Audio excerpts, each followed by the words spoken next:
가장 작은 것에서 시작되는 새로움. 명심보감의 개종일신과 겨자씨 한 알의 신화. 사람은 누구나 변하고 싶다고 말합니다. 더 나은 사람이 되고 싶다고. 지난날의 허물을 털어내고 새롭게 시작하고 싶다고 말하죠. 그런데 참 이상한 일이 있습니다.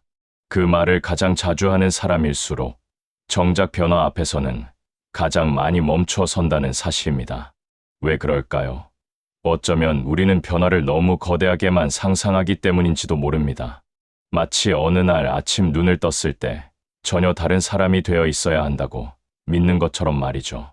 오늘 당장 극적인 전환이 일어나야만 진정한 변화라고 생각하니까 그 거대한 변화가 오지 않으면 결국 지쳐서 포기해버리고 마는 것입니다. 오늘 이 자리에서 저는 동양의 오래된 지에서 하나와 2000년 전 한의 이야기를 함께 펼쳐놓으려고 합니다.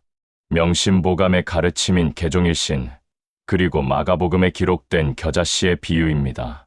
이 두 목소리는 서로 다른 언어로 서로 다른 시대에 울려 퍼졌지만 놀랍도록 같은 곳을 가리키고 있습니다. 변화는 거대한 것에서 시작되지 않습니다. 가장 작은 것에서 시작됩니다. 오늘 단 하나의 허물을 내려놓는 것, 오늘 단 한 걸음을 내딛는 것, 그것이 전부이고 또 그것으로 충분합니다. 일부 개종일신, 허물을 고쳐 완전히 새로워지다. 명심보감은 이름부터 참 깊은 뜻을 담고 있습니다. 마음을 밝혀주는 보배로운 거울이라는 뜻이죠. 여기서 거울이라는 단어에 주목해 보게 됩니다. 거울은 아름다운 모습만 비추지 않습니다.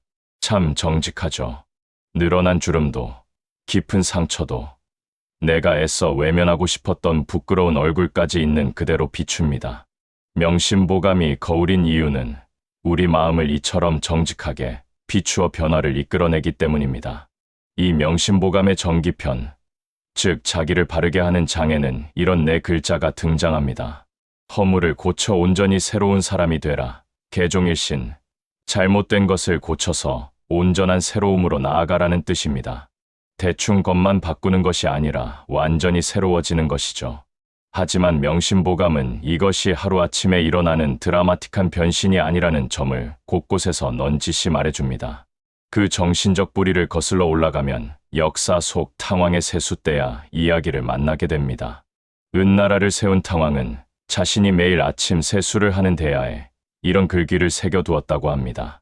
진실로 날로 새로워지거든 날마다 새롭게 하고 또 날로 새롭게 하라. 여기에 비밀이 있습니다. 새로워짐은 한 번의 이벤트가 아니라 매일의 과정입니다. 한 나라를 세운 위대한 왕조차도 매일 아침 세숫대 앞에서 자신을 점검했던 것이죠. 나는 오늘 어제보다 조금이라도 나은 사람인가? 내 안의 허물을 하나라도 내려놓았는가? 그래서 개종일신은 완성의 언어가 아니라 여정의 언어입니다. 오늘 하나를 고치고 내일 또 하나를 고쳐가는 그 작은 점들이 모여 마침내 새로운 삶이라는 선을 그려내는 것입니다. 2부 겨자씨 한 알, 가장 작은 곳에서 시작되는 하나님 나라. 예수님은 어느 날 제자들과 군중 앞에서 하나님 나라를 이렇게 설명하셨습니다. 이는 땅 위의 모든 씨보다 작은 것이로되 심긴 후에는 자라서 모든 풀보다 커지며 큰 가지를 내나니 공중의 새들이 그 그늘에 깃들일 만큼 되느니라. 마가복음 4장 31절에서 32절. 당시 유대인들에게 겨자씨는 자금의 대명사였습니다.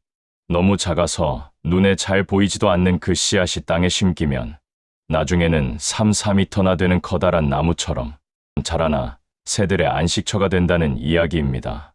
당시 사람들이 기대했던 하나님 나라는 거대하고 압도적인 혁명이었습니다. 로마를 무너뜨릴 군대나 하늘에서 떨어지는 불 같은 기적을 원했죠. 하지만 예수님은 조용히 손을 펼쳐 겨자씨 한 알을 보여주십니다. 이것이 바로 하나님 나라다라고 말이죠. 이것은 하나님이 일하시는 방식에 대한 중요한 선언입니다. 하나님은 눈에 보이는 웅장함이 아니라 가장 작고 연약해 보이는 곳에 당신의 생명을 심으십니다. 씨앗이 땅에 묻히는 순간부터 나무가 되기까지 우리 눈에는 아무것도 보이지 않는 정체의 시간이 존재합니다. 사실 이 시기가 가장 견디기 힘들죠. 흙 속 어둠 속에서 껍질이 깨져야 하고 위로 싹을 틔우기 전에 아래로 먼저 뿌리를 내려야 합니다. 땅 위에서 보는 사람에겐 그저 멈춰 있는 빈 땅처럼 보일 뿐입니다. 우리의 변화도 그렇지 않나요? 오늘 조금 더 참았다고 해서, 오늘 나쁜 습관 하나를 겨우 내려놓았다고 해서 내일 당장 인생이 바뀌지는 않습니다.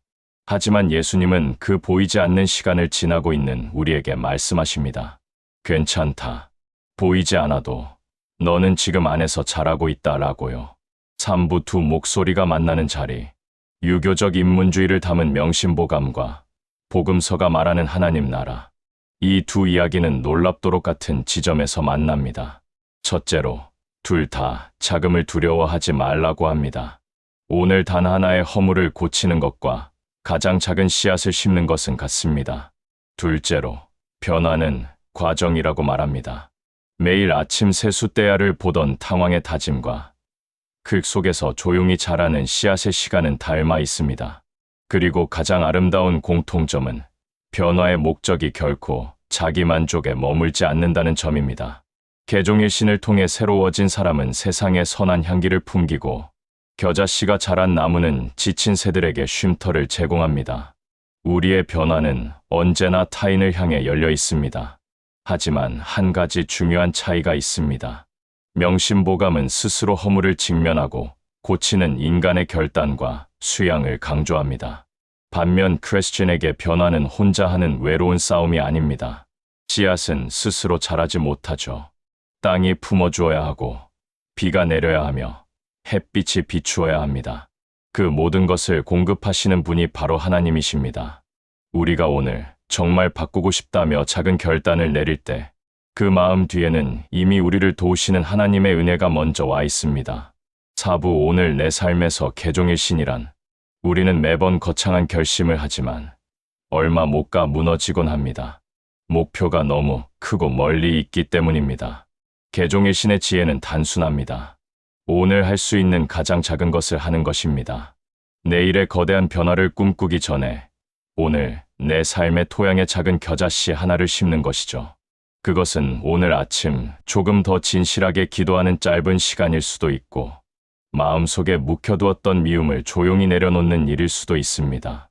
혹은 늘 마주치는 이웃에게 따뜻한 인사 한마디를 건네는 것일지도 모릅니다. 그 작은 실천이 바로 겨자씨입니다. 물론 살다 보면 또 결심이 무너지는 날이 올 것입니다. 어제 버렸던 나쁜 습관이 오늘 슬며시 다시 고개를 들기도 하죠. 그럴 때 명심보감은 우리에게 낙심하지 말고 내일 아침 다시 세숫대 앞에 서면 된다고 위로합니다. 변화는 한 번에 곧게 뻗는 직선이 아니라 넘어지고 일어서기를 반복하는 곡선이니까요. 아무것도 보이지 않는 어둠의 시간은 결코 낭비되는 시간이 아닙니다. 지금 우리 안에서 가장 단단한 뿌리가 내려지는 중입니다. 오랫동안 변하고 싶었지만 제자리인 것만 같아 지쳐 있으신가요? 혹은 너무 많이 실패해서 이제는 스스로에게 실망하셨을지도 모르겠습니다. 하지만 명심보감의 현자는 오늘 단 하나의 허물부터 담담하게 고쳐가자고 속삭입니다. 그리고 예수님은 그 작은 겨자씨 한 알 안에 이미 거대한 나무가 숨겨져 있다고 말씀하십니다. 보이지 않아도 우리는 자라고 있습니다. 그리고 우리가 자라날 때 우리 주변의 소중한 이들이 그 그늘 아래서 비로소 숨을 쉬고 쉼을 얻게 될 것입니다. 오늘 여러분의 마음밭에 작은 겨자씨 하나를 심어보시는 건 어떨까요? 그 씨앗 속 생명은 어떤 어둠도 결코 멈출 수 없습니다. 땅 위의 모든 씨보다 작은 것이로되 심긴 후에는 자라서 모든 풀보다 커지며 큰 가지를 내나니 공중의 새들이 그 그늘에 깃들일 만큼 되느니라. 마가복음 4장 31절에서 32절.